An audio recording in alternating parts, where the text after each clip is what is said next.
गोस्वामी तुलसीदास जी का संक्षिप्त जीवन परिचय। प्रयागराज के पास चित्रकूट जिले में राजापुर नामक एक ग्राम है। वहां आत्माराम दुबे नाम के एक प्रतिष्ठित सरयू पारीण ब्राह्मण रहते थे। उनकी धर्म पत्नी का नाम हुलसी था। संवत 1554 की श्रावण शुक्ला सप्तमी के दिन अभुक्त मूल नक्षत्र में इन्हीं भाग्यवान दंपति के यहाँ 12 महीने तक गर्भ में रहने के पश्चात गोस्वामी तुलसीदास जी का जन्म हुआ। जन्मते समय बालक तुलसीदास रोए नहीं, किंतु उनके मुख से राम का शब्द निकला। उनके मुख में 3200 दांत उपस्थित थे। उनका डील डॉल 5 वर्ष के बालक का सा था। इस प्रकार के अद्भुत बालक को देखकर पिता अमंगल की शंका से भयभीत हो गए और उनके संबंध में कई प्रकार की कल्पनाएं करने लगे। माता हुलसी को यह देखकर बड़ी चिंता हुई। उन्होंने बालक के अनिष्ट की आशंका से 10वीं की रात को नवजात शिशु को अपनी दासी के साथ उसके ससुराल भेज दिया और दूसरे दिन स्वयं इस असार संसार से चल बसी।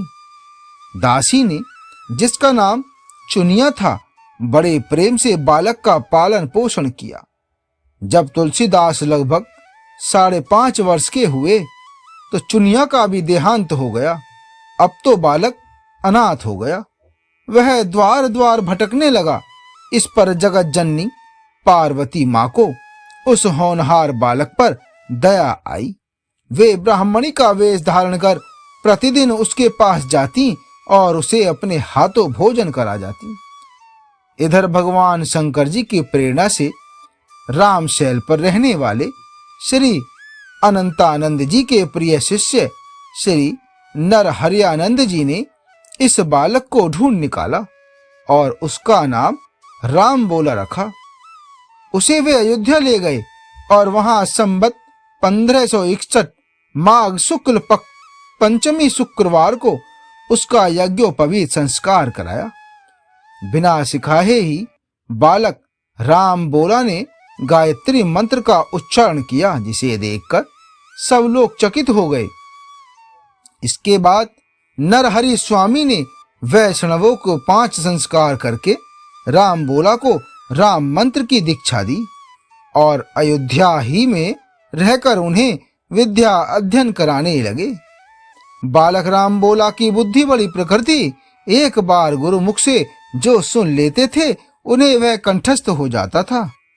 वहां से कुछ दिन बाद गुरु शिष्य दोनों सूकर क्षेत्र सोरो पहुंचे। वहां श्री नरहरि जी ने तुलसीदास को रामचरित सुनाया। कुछ दिन बाद वे काशी चले आए। काशी में शेष सनातन जी के पास रहकर तुलसीदास जी ने 15 वर्ष तक वेद वेदांग का अध्ययन किया। इधर उनकी लोक वासना कुछ जागृत हो उठी और अपने विद्या गुरु से आज्ञा लेकर वे अपनी जन्मभूमि को लौट आए। वहां आकर उन्होंने देखा कि उनका परिवार सब नष्ट हो चुका है।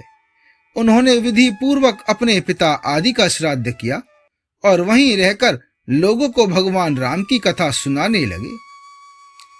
संवत 1573 ज्येष्ठ शुक्ल 13 गुरुवार को भारद्वाज गोत्र की एक सुंदर कन्या के साथ उनका विवाह हुआ और वे सुखपूर्वक अपनी नवविवाहिता वधू के साथ रहने लगे।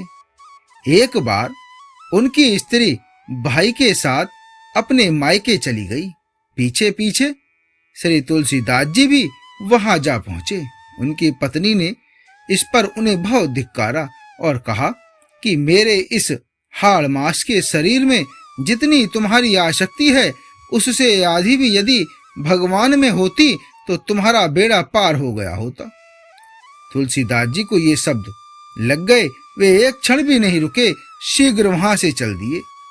वहां से चलकर तुलसीदास जी प्रयाग आए। वहां उन्होंने गृहस्थ वेश का परित्याग कर साधु वेश ग्रहण किया। फिर तीर्थाटन करते हुए काशी पहुंचे। मानसरोवर के पास उन्हें श्री काकभुसुंडी जी के दर्शन हुए। काशी में तुलसीदास जी राम कथा कहने लगे। वहां उन्हें एक दिन एक प्रेत मिला, जिसने उन्हें हनुमान जी का पता बताया। हनुमान जी से मिलकर श्री तुलसीदास जी ने उनसे श्री रघुनाथ जी का दर्शन कराने की प्रार्थना की। हनुमान जी ने कहा, तुम्हें चित्रकूट में रघुनाथ जी के दर्शन होंगे। इस पर तुलसीदास जी चित्रकूट की ओर चल पड़े। चित्रकूट पहुंचकर रामघाट पर उन्होंने अपना आसन जमाया। एक दिन वे प्रदक्षिणा करने निकले थे। मार्ग में उन्हें श्री राम के दर्शन हुए। उन्होंने देखा कि दो बड़े ही सुंदर राजकुमार घोड़ों पर सवार होकर धनुष बाण लिए जा रहे हैं। तुलसीदास जी उन्हें देखकर मुग्ध हो गए, परंतु उन्हें पहचान न सके। पीछे से हनुमान जी ने आकर उन्हें सारा भेद बताया तो वे बड़ा पश्चाताप करने लगे। हनुमान जी ने उन्हें सांत्वना दी और कहा, प्रातः काल फिर दर्शन होंगे। संवत 1607 की मौनी अमावस्या बुधवार के दिन उनके सामने भगवान श्री राम पुनः प्रकट हुए। उन्होंने बालक रूप में तुलसीदास जी से कहा कि हे बाबा, हमें चंदन दो। हनुमान जी ने सोचा वे इस बार भी धोखा न खा जाएं, इसलिए उन्होंने तोते का रूप धारण करके यह दोहा कहा। चित्रकूट के घाट पर भई संतन की भीड़, तुलसीदास चंदन घिसे तिलक देत रघुवीर। श्री तुलसीदास जी उस अद्भुत छवि को निहार कर शरीर की सुधि भूल गए। भगवान ने अपने हाथ से चंदन लेकर अपने तथा तुलसीदास जी के मस्तक पर लगाया और अंतर्ध्यान हो गए। संवत 1628 में ये हनुमान जी की आज्ञा से अयोध्या की ओर चल पड़े। उन दिनों प्रयाग में माघ मेला था। वहां कुछ दिन वे ठहर गए। पर्व के 6 दिन बाद एक वट वृक्ष के नीचे उन्हें भारद्वाज और याज्ञवल्क्य मुनि के दर्शन हुए। वहां उस समय वही कथा हो रही थी जो उन्होंने सूकर क्षेत्र में अपने गुरु से सुनी थी। वहां से ये काशी चले आए और वहां प्रहलाद घाट पर एक ब्राह्मण के घर निवास किया। वहां उनके अंदर कवि तत्व शक्ति का स्फुरण हुआ और वे संस्कृत में पद्य रचना करने लगे। परंतु दिन में वे जितने पद्य रचते, रात्रि में वे सब लुप्त हो जाते। यह घटना रोज घटती। 8वें दिन तुलसीदास जी को स्वप्न हुआ। भगवान शंकर ने उन्हें आदेश दिया कि तुम अपनी भाषा में काव्य रचना करो। तुलसीदास जी की नींद उछट गई। वे उठकर बैठ गए। उसी समय भगवान शिव और माता पार्वती उनके सामने प्रकट हुए। तुलसीदास जी ने उन्हें साष्टांग प्रणाम किया। भगवान शिव ने कहा, तुम अयोध्या में जाकर रहो और हिंदी में काव्य रचना करो। मेरे आशीर्वाद से तुम्हारी कविता सामवेद के समान फलवती होगी। इतना कहकर श्री गौरी शंकर अंतर्ध्यान हो गए। तुलसीदास जी उनकी आज्ञा शिरोधार्य कर काशी से अयोध्या चले आए। संवत 1631 का आरंभ हुआ। उस साल रामनवमी के दिन प्राय वैसा ही योग था जैसा त्रेता युग में राम जन्म के दिन था। उस दिन प्रातः काल श्री तुलसीदास जी ने श्री रामचरितमानस की रचना प्रारंभ की। 2 वर्ष 7 महीने 26 दिन में ग्रंथ की समाप्ति हुई। संवत 1633 के मार्गशीर्ष शुक्ल पक्ष में राम विवाह के दिन 7 कांड पूर्ण हो गए। इसके बाद भगवान की आज्ञा से तुलसीदास जी काशी चले आए। वहां उन्होंने भगवान विश्वनाथ और माता अन्नपूर्णा को श्री रामचरितमानस सुनाया। रात्रि को पुस्तक श्री विश्वनाथ जी के मंदिर में रख दी। प्रातः जब पट खोला गया तो उस पर लिखा हुआ पाया गया, सत्यम शिवम सुंदरम, और नीचे भगवान शंकर की सही थी।